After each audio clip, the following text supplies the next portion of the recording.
Welcome to The Explainer. Today, we're going to dig into a really frustrating situation where a huge recruitment drive for primary school teachers has just stopped, leaving thousands of people stuck in limbo.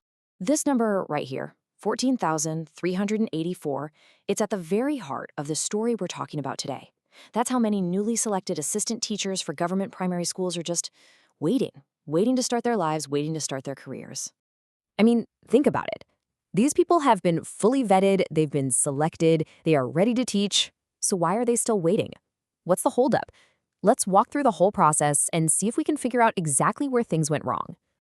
Okay, first things first. To really get why this is so maddening for everyone involved, you've got to understand the absolutely grueling journey these candidates have already been through. This wasn't just some simple application. No, this was a full-on, multi-stage marathon. It kicked off with a nationwide exam back in January. Then, boom, just a month later, the final selections are published from a pool of nearly 70,000 people.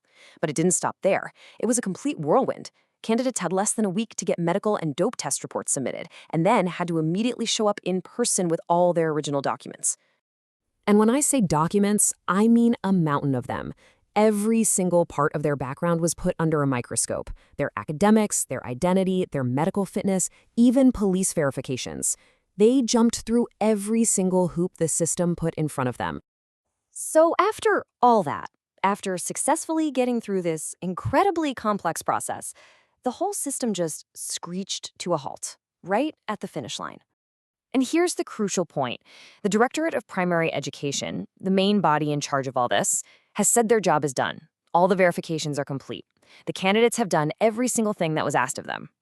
And this right here shows you the bottleneck perfectly. On one side, you have this huge, exhaustive list of tasks for the candidates and the Directorate of Primary Education, and it's all marked completed.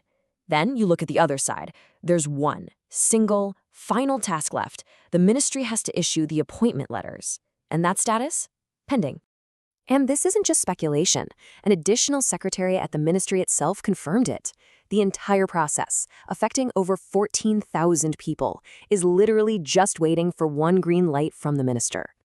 Now, it's easy to look at this as just bureaucratic red tape, right? But this delay isn't just some administrative snag. For the people involved, it has a very real and pretty devastating human cost. Imagine being one of these thousands of people just waiting. This prolonged uncertainty is absolutely crushing. It's causing severe financial strain and a ton of psychological stress. You know, a lot of them, thinking they were about to start a secure government career, actually resigned from their old jobs. And now, with no income, they're falling into debt.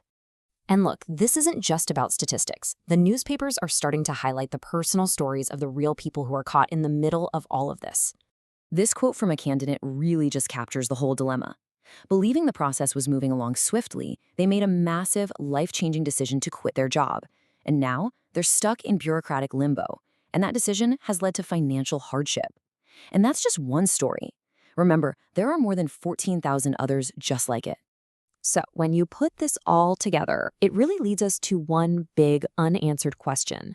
So let's just sum it all up. We have thousands of qualified, fully verified teachers who are eager to get into the classroom. The entire administrative machine has done its job, except for one final piece of paper from the ministry. Ultimately, this whole situation forces us to ask a much larger question. When public service promises get delayed like this, who really pays the price? I mean, yeah, it's clearly the candidates right now facing financial and emotional stress. But what about the students waiting in understaffed schools? What about the public's trust in a system that can leave so many people just hanging? It's a question that's definitely worth thinking about.